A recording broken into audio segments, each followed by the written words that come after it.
It's 1 a.m. on Thursday morning, and we're on our way to go meet Zach, who is about to start his commute for his Thursday workday. And I haven't even gone to sleep on my Wednesday night. In the United States, I am Zachary. I'm Zachary Gabriel. And then when I cross into TJ, my name is Zacarias Juan Gabriel.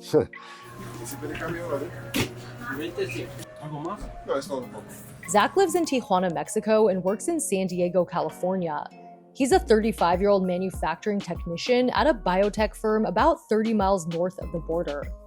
He's among the growing numbers of Americans moving to Mexico and crossing the border regularly for work. That number nearly tripled in 20 years.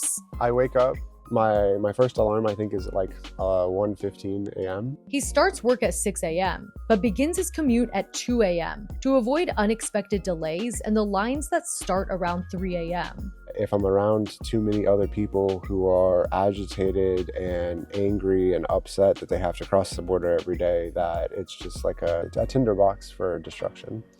And I know that from experience because I've had physical altercations with people who have cut the border line. There is a lot of inconsistency in the border, and if you don't account for that level or any level of inconsistency, you will be consistently late.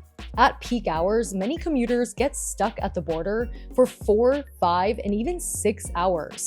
Delays can happen due to more layers of screening, limited staffing stretched thin, law enforcement incidents, or unexpected surges in legal and illegal crossings. At 2 a.m., Zach catches an Uber to the border. He crosses the border on foot, carrying belongings he needs to get through the morning. A change of clothes completely, and then today I'm gonna be running in the morning, so I have my running shorts. It's a big oversized plushie that's super comfortable, and I use it kind of like a pillow. I take a little nap before I go to work. Zach reaches his car on the other side by 3 a.m. He's usually at work by 4. Then he takes a nap in a wellness room before showering and working his shift from 6 a.m. to 3 p.m. I wanted to emphasize that I love my job. And he's had almost perfect attendance at his current job for over a year. So I'm usually outside of the house from 2 a.m. to 5 p.m. every day. My coworkers all the time, they'll be like, oh, I had to wait 45 minutes in traffic.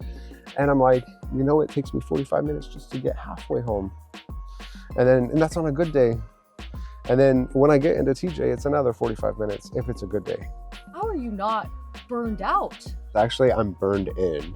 This is survival for me. I am the sole provider for my wife and my children at a minimum. I have nobody to lean back on. I have nobody to, hey man, I need a favor. Hey man, loan me some money. I don't have another option but to show up every day and give it 100%. Zach married a woman from Mexico. They have 2 kids and only speak Spanish at home.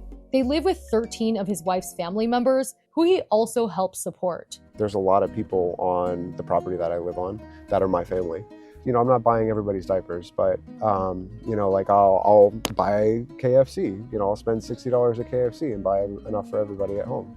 Or I'll treat the entire family to something. My wife is the homemaker, and she takes care of the family, and so she's child caring for many kids. The cost of moving to San Diego and supporting his wife and their 2 kids would be prohibitively expensive.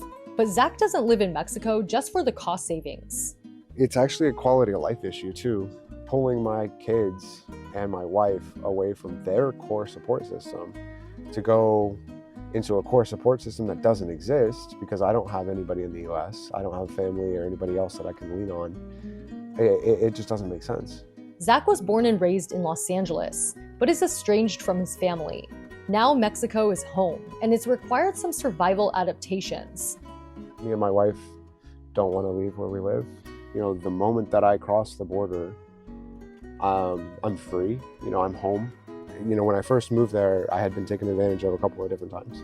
And so I definitely take on a different persona of, güero si sabe, which means, the white boy knows. I don't look clueless. I always have a purpose for what I'm doing, and I don't let anybody look at me as if I'm a target. Zach's advice for others interested in living in Mexico and working in the US? I haven't had to switch jobs in a while, but I would usually not tell people right away that I lived in Tijuana until after I proved to them that it didn't matter that I lived in Tijuana. If you enjoyed this video, you might enjoy my other video breaking down the extreme lengths more and more Americans are taking to have a better life in Mexico.